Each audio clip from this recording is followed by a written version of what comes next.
Hello student, आज हम अध्ययन करेंगे बड़ी आंत की औतिकी, histology of large intestine.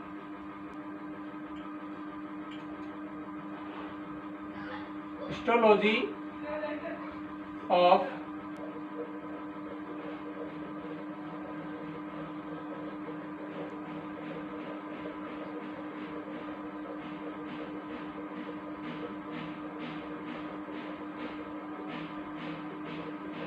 Histology of large intestine.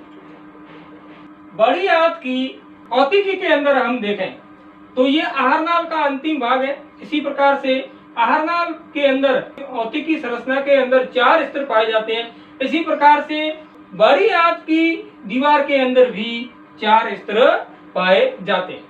सबसे बाहरी स्तर जो होता है वो सिरोसा होता है और उससे भीतरी जो होता है उसे मस्कुलरिस एक्सटर्ना या बाह्य पेशी स्तर कहते हैं। और उसके बाद में सब म्यूकोसा और सबसे भीतरी स्तर जो होता है वो म्यूकोसा होता है।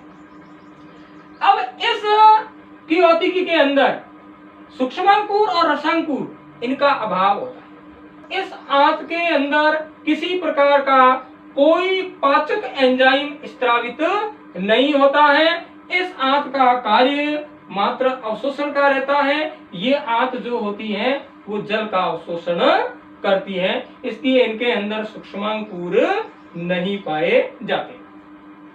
अब हम बात करें कि इसके अंदर किस प्रकार की कोशिकाएं जो होती हैं वो श्लेष्मिका स्तर के अंदर पाई जाती है। श्लेष्मिका स्तर के अंदर यहाँ 2 प्रकार की कोशिकाएं पाई जाती हैं। एक कलश कोशिकाएं यहाँ पाई जाती हैं जो श्लेष्मा का स्त्राव करती हैं, और दूसरी जो होती है वो अवशोषी कोशिकाएं पाई जाती है जो जल का और अन्य औषधीय पदार्थ जो होते हैं उनका अवशोषण करती है। इस आंत का कार्य मात्र जल का अवशोषण करना होता है और इसका कोई कार्य नहीं होता। अब इस आंत की अगर हम बाह्य पेशी स्तर देखें, बाह्य पेशी स्तर होता है वो 2 प्रकार की पेशियों से मिलकर बना होता है। जो बाहर की ओर होता है वो होता है आपके अनुदैर्ध्य पेशी स्तर, और भीतर की ओर जो होता है वो होता है वर्तुल पेशी स्तर। लेकिन बड़ी आंत का अनुदैर्ध्य पेशी स्तर होता है वो मोटा होता है। यहाँ ध्यान रखने योग्य बातें हैं कि बड़ी आंत का अनुदैर्ध्य पेशी स्तर जो होता है वो मोटा स्तर होता है, क्योंकि इस स्तर के अंदर 3 पट्टिकाएं पाई जाती हैं और इन पट्टिकाओं को टीनी कोलाई कहा जाता है। इन पट्टिकाओं को क्या कहा जाता है? टीनी कोलाई कहा जाता है। टीनी कोलाई कहा जाता है।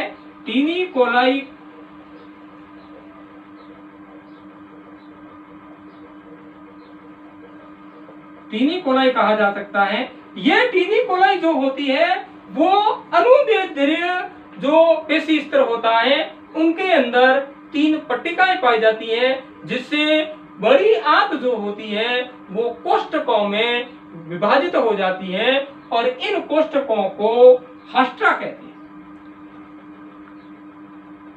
इन कोष्ठकों को हास्ट्रा कहा जाता है और इन कोष्ठकों के कारण जल का अवशोषण होता है। यह संरचना जो होती है इसके अंदर औतिकी के अंदर पाई जाती है। औतिकी के अंदर मुख्य रूप से 4 स्तर होते हैं जो पूरे आहारनाल के अंदर होते हैं। तो इसका जो अनुदैर्ध्य पेशी स्तर जो होता है वो विकसित होता है क्योंकि इसके अंदर पट्टिकाएं पाई जाती हैं।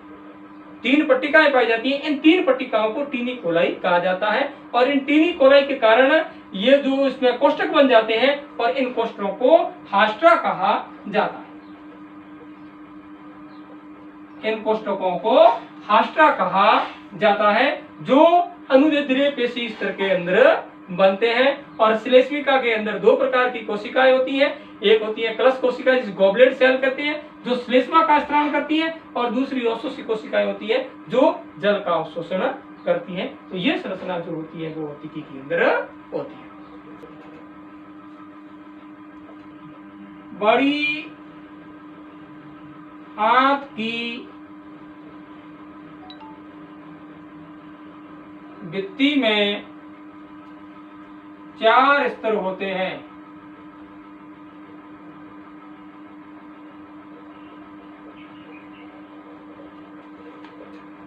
पहला सिरोसा, यह सबसे बाहरी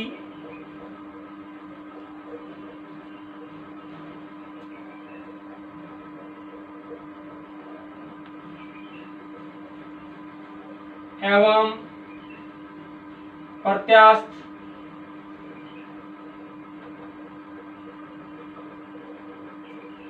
संयोजी उत्तक का बना होता है।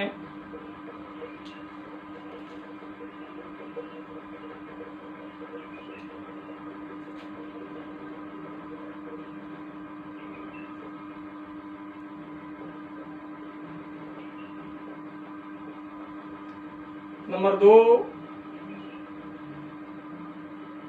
बाह्य पेशी स्तर,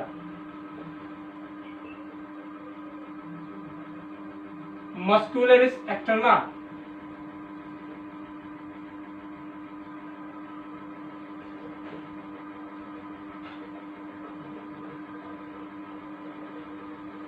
यह पेशी स्तर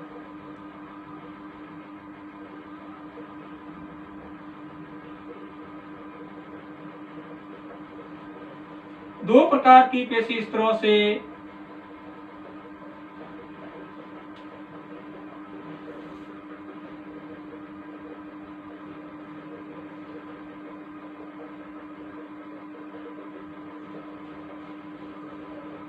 मिलकर बना होता है।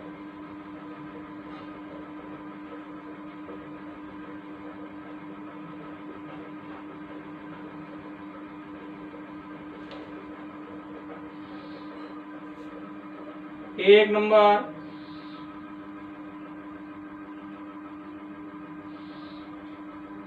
अनुदैर्ध्य पेशी स्तर,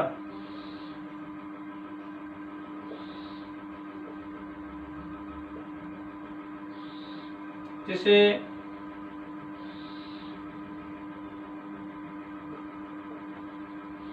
लॉन्गिट्यूडिनल मसल्स कहा जाता है।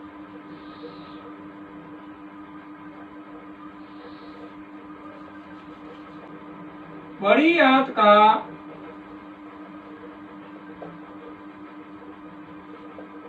यह स्तर मोटा होता है।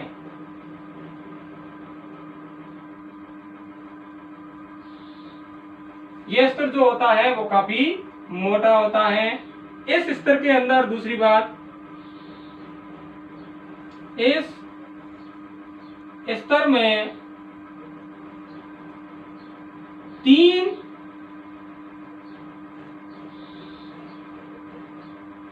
पट्टिकाएं पाई जाती है।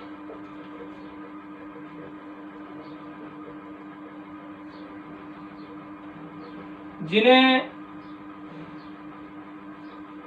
टीनी कोलाई कहा जाता है।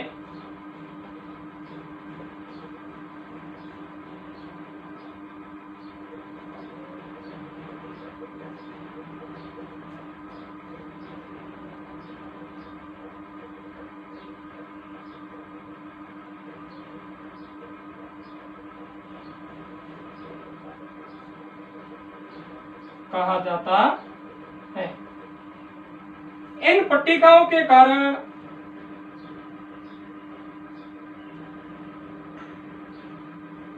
इन टीनी कोलाई के कारण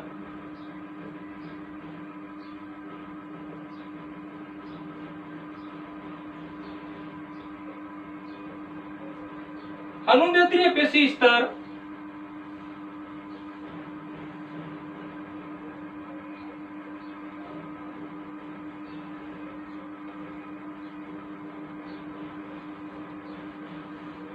स्तर में पॉकेट के आकार की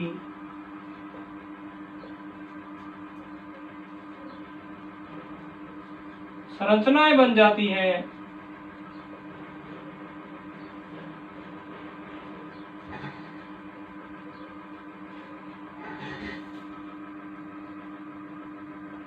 जिन्हें हास्ट्रा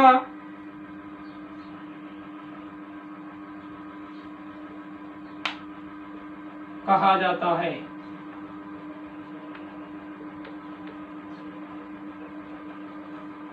इस कारण ये स्तर जो होता है वो जल अवशोषण का कार्य करता है। दूसरा इसका जो स्तर होता है वो वर्तुल पेशी स्तर होता है। वर्तुल पेशी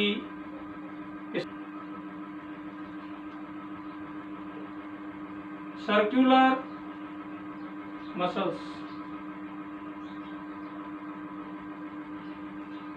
यह स्तर बाह्य पेशी स्तर का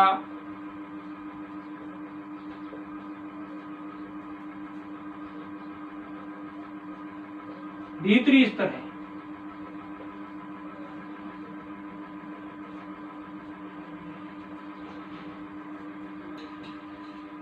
तीसरा स्तर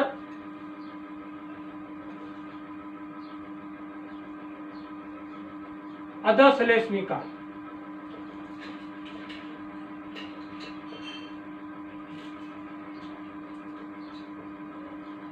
सब म्यूकोसा,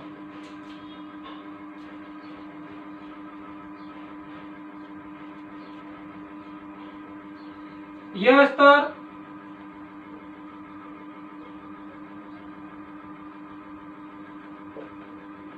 श्रावणीय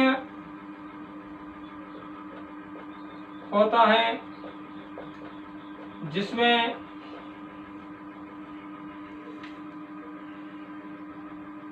रक्त वाहिनियां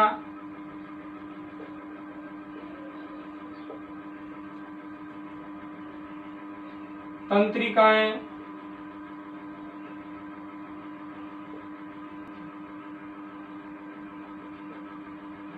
आदि पाई जाती है।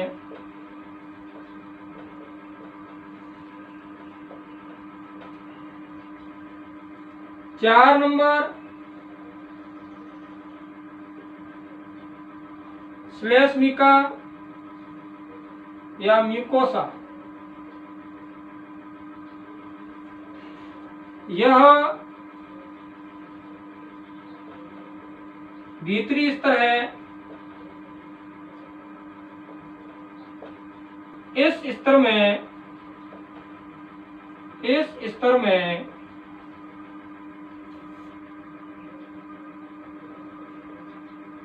श्लेष्मिका कोशिकाओं द्वारा श्लेष्मा का स्त्रावण होता है। इस स्तर में रसांकुर नहीं पाए जाते हैं।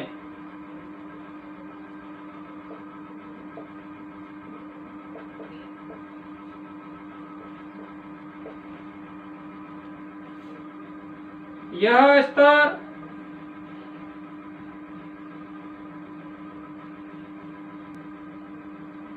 जल अवशोषण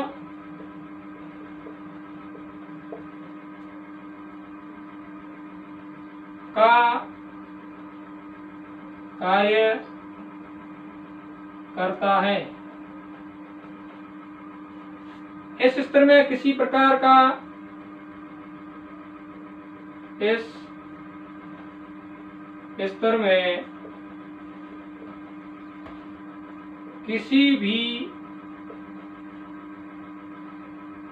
प्रकार का पाचक एंजाइम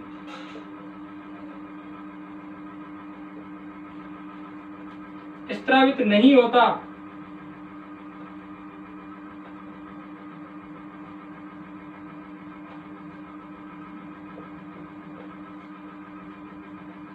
अतः बड़ी आंत में पाचन नहीं होता है, पाचन क्रिया नहीं होती है।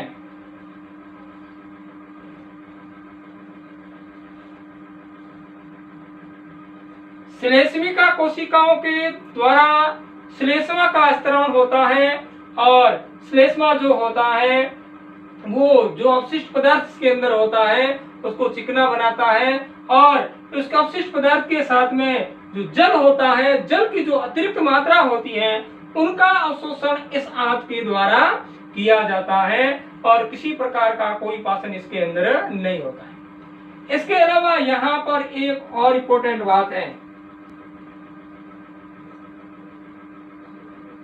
भाग में सहजीवी जीवाणु पाए जाते हैं।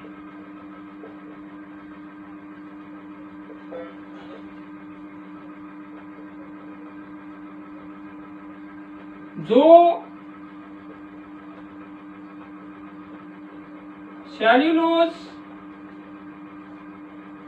का पाचन करते हैं।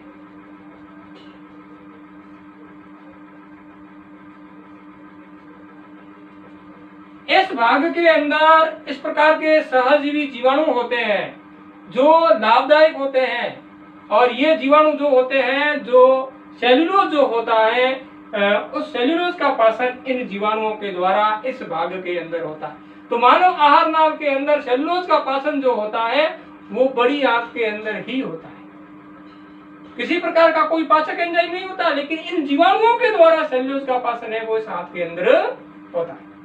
बड़ी आंत की औतिकी के अंदर हम देखें तो बड़ी आंत की जो भित्ति जो होती है वो भी 4 परतों की मिलकर बनी होती है।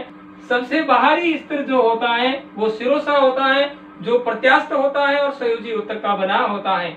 उसके भीतरी जो स्तर जो होता है वो बाह्य पेशी स्तर होता है और इसके अंदर 2 पेशी यहाँ पाई जाती है, 2 पेशी स्तर इसके अंदर पाए जाते हैं। बाहर की ओर जो होता है वो अनुदैर्ध्य पेशी स्तर होता है जो काफी मोटा होता है, क्योंकि इस अनुदैर्ध्य पेशी स्तर के अंदर पटियां पाई जाती है, 3 पटियां पाई जाती हैं। इन पटियों को टीनी कोलाई कहा जाता है और इस कारण से ये स्तर जो होता है या बड़ी आंत जो होती है वो पॉकेट के आकार की संरचनाओं में बंट जाती है और इस कारण अवशोषण है वो जल का इसी कारण होता है। और दूसरा जो पेशी स्तर जो होता है बाह्य पेशी स्तर का वो वर्तुल पेशी स्तर होता है जो भीतर की ओर होता है। तीसरा स्तर है वो समम्यूकोसा स्तर या अधश्लेष्मिका स्तर कहलाता है। ये अधश्लेष्मिका स्तर जो होता है वो सहमनीय होता है जिसके अंदर रक्तवाहिनियां पाई जाती है और इसके अंदर तंत्रिकाएं पाई जाती है, लसिकाएं पाई जाती है। ये स्तर जो होता है वो जल के अवशोषण के लिए सहायक होता है। और सबसे भीतरी स्तर जो मुख्य स्तर जो होता है वो श्लेष्मिका होता है। श्लेष्मिका स्तर के अंदर किसी प्रकार की कोई ऐसी कोशिका नहीं पाई जाती है जो पाचक एंजाइम का स्त्राव करती है, यानी कि इस भाग के अंदर किसी प्रकार का कोई पाचक एंजाइम स्त्रावित नहीं होता है, यानी कि इस भाग के अंदर किसी प्रकार की कोई पाचन क्रिया नहीं होती है। दूसरी बात, इस भाग श्लेष्मिका के अंदर रसांकुर नहीं पाए जाते हैं। रसांकुर इस भाग के अंदर नहीं होते हैं क्योंकि इसका कार्य जो होता है वो मात्र जल का अवशोषण करना होता है। तीसरी बात इसके अंदर ये रहती है कि इस भाग के अंदर सहजीवी जीवाणु पाए जाते हैं जो सेल्यूलोज का पाचन करते हैं। भोजन के अंदर जो सेल्यूलोज होता है उसका पाचन मात्र है वो इस बड़ी आंत के अंदर होता है सहजीवी जीवाणुओं के द्वारा।